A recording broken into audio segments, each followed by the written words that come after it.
So the solution to this problem in R works as follows then. So in step 2, what you have is a simple model with no regional effect. That's where the thing says rating twiddles 1.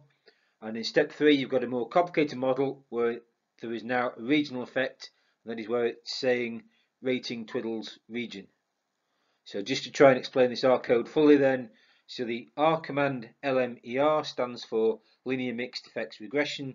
So again, lots of these R commands and codes have a statistical underpinning. So LMER stands for linear mixed effects regression. It's not a train company. As before, you're trying to model the Y variable rating.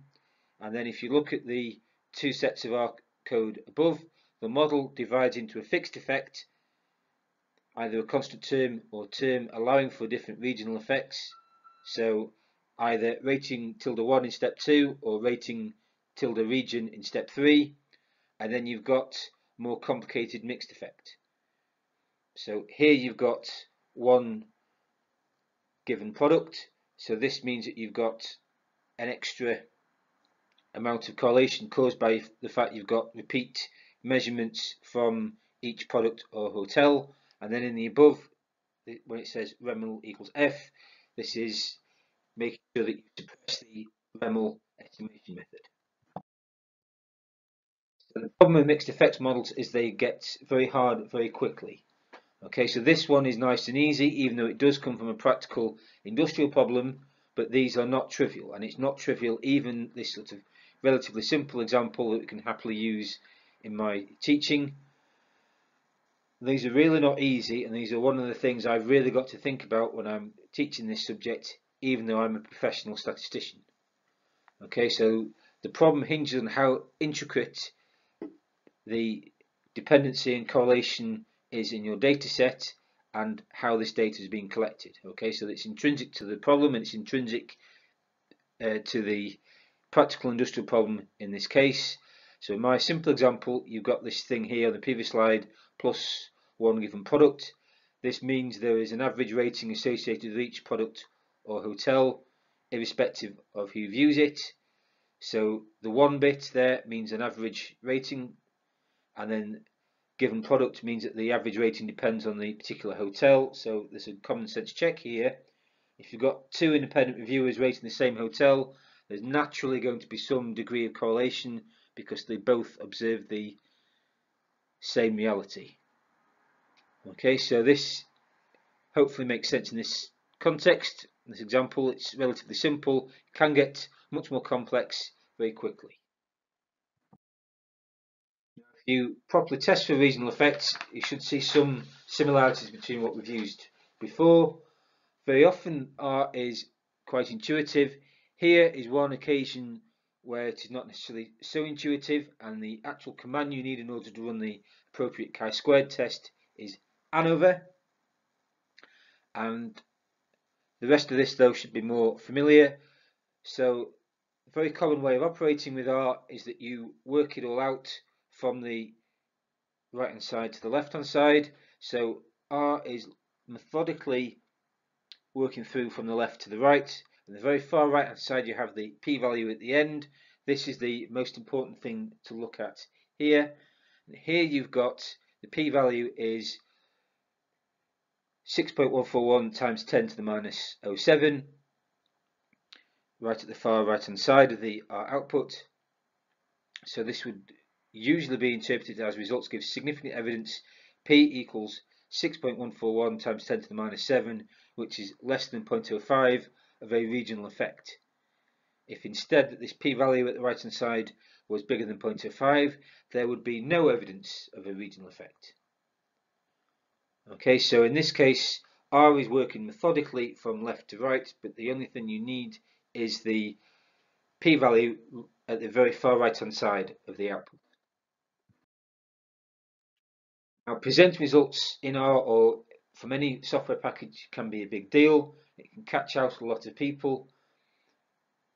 Remember, it's not just figuring something out, it's can you explain this to somebody else, and this becomes very important for things like dissertations and writing papers. Having said all this, there should be lots here that is familiar and that you've seen before in the previous two lectures. So the basic procedure in R works exactly the same way that you've done similarly, running a computation step first and then a summary step to show the results. Okay, so computation first, then a summary step to show you what the results actually look like. And again, remember, R is like a robot. Okay, it will do exactly what you tell it to do, nothing more, nothing less. So this will work exactly the same way as examples you've seen previously with more simple models. So the first step is a computational step. The second step is a show me the result step, and you would use the command summary, just like you've done with the previous regression and probability regression examples that we saw in the first two lectures. Okay, so even though the complexity of these models is starting to ramp up, lots and lots of commonalities as regards how you use R and the R syntax. Alongside this, when you present the results, they look a little bit like this with the summary command, and as we've seen before with the previous examples, once you get this table of theta statistics, really it's the second row downwards where the action starts, and what you would look for here is the far right hand side and work left, and then when you write it out in the Queen's English, you work from left to right. And in the far right hand side, what you've got in this case is just the t values rather than the p values. Okay, so if you wanted to calculate the p values from this, you could do, but the interpretation in this instance, what you would need to look at is the t values and the far right hand side. If you take the absolute values of these things, these would have to be bigger than 2 in order to be significant. So for the first example then, the London Essex region, so the t value would be the absolute value of minus 4.304, so this would be just positive 4.304. This is bigger than 2, so the coefficient of the London Essex region is significant, and on the far left hand side negative, so you write this out in the Queen's English as the coefficient of the London Essex region is negative and statistically significant. Instead you look at the Scotland region, because this t value is 1.855, in this case it would be non-significant. To summarise this interpretation then, so the interpretation and calculations work the same way as before with the easier regression examples, though this time the results should be more robust because we're now doing a professional standard analysis and we're accounting for the extra correlation that can occur because you've got observations repeated from the same hotel. So in this case you've got evidence of a London effect, so the t statistic would just be the absolute value of this case minus 4.304, which is bigger than 2, so p value should be less than 0.05, and if you're doing the bit correctly, the inequality sign should be pointing a different way. In contrast, you've got no evidence of an effect for the other regions, so as I was saying, for the Scotland region, what you would have there is that the t value is 1.855, which is less than 2, so p is bigger than 0.05, and again, if you're doing that correctly, the two inequality signs should be pointing a different way. So for the London term then, what you've got is that the London term is negative and statistically significant, and this reaffirms the previous suggestion that London companies may be at a disadvantage, as the average score for respondents for those regions is lower, and there's an important cross-check going on here, is you're getting different models still leading you to the same conclusions. Now, what you have to do here in order to complete the analysis to try and transfer different regional data onto the same scale. So this isn't completely trivial, okay, but it's not difficult once you should see how it's done correctly. So if you've got some suggestions of regional bias, how do you correct for that? So what you would get is that the expected score would be the intercept plus the average regional effect. Then if you correct for the average regional effect, all you need to do is take the intercept and then minus this regional adjustment. Okay, and this would give you the regionally adjusted data in this case. Now the reason that we formulated it like this is that the original motivation for the problem was the fact that when you've got regional monopolies in the electricity and water industries, and my co-author had contacts within the electricity industry, these regional monopolies were subject to fines based on the results of customer satisfaction scores, and this proposed method gives you a way of adjusting the observed scores for this regional bias that does occur. Okay, so it's not just maths, it does have a genuine industrial grounding. So how you would do the adjustment then, so for the East Midlands region there's no adjustment. For the London region you have to make an adjustment because people in this region are likely to give relatively low scores. A minor adjustment for the North East Yorkshire region, a minor adjustment downwards for the North East region, again a minor adjustment downwards for the Scotland region, an adjustment upwards very slightly for the South region, an adjustment downwards very slightly for the Southwest region, an adjustment downwards for the Wales region, and a slight adjustment downwards for the West Midlands region.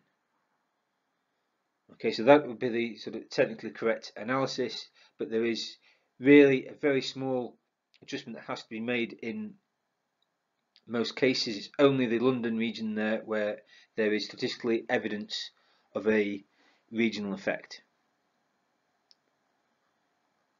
So the interpretation of these coefficients would be that in this case, because of statistical significance, for London data you have to add on an extra amount to compensate for the regional bias, and there's a relatively small adjustment that would have to be made in other cases.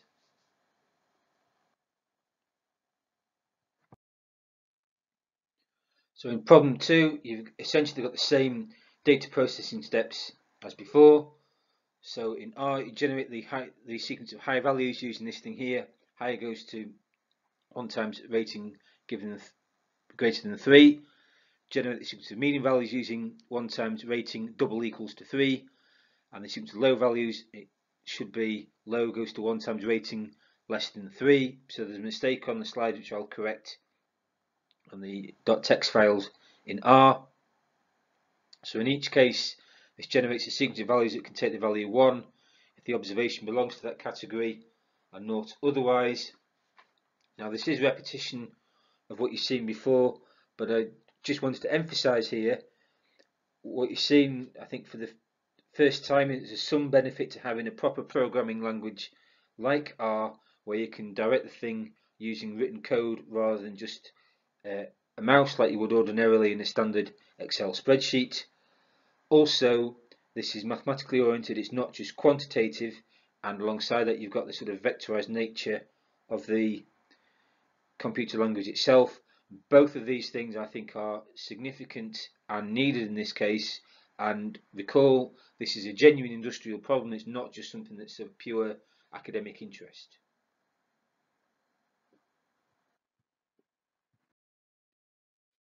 So when you're analysing this problem too, then the basic R command that you need is glm-pql in the R package maths. So essentially what you end up with is a repetition of the logistic regression models of the previous lecture, but there is a key difference now in that if you just use a standard logistic regression model, that's essentially a sort of student level analysis. The professional level analysis uses these mixed models, so more complicated programming, precisely because you need to take into account of the correlation caused by repeat observations from the same hotel. And as we said before, often the command and the code used in R is deliberately named and has a statistical underpinning. Okay, so you don't need to know the statistical underpinning, but it makes things easier if you can recall that fact. And here the command is glmmpql, and this stands for generalized linear mixed models fitted via penalized quasi likelihood. Okay, so it's always worthwhile, I think, whenever you're looking at computer code to sort of figure out exactly what the thing is doing. And again, what you've got here is something that's got a scientific underpinning that is very definitely needed in a big data problem that comes from an industrial application.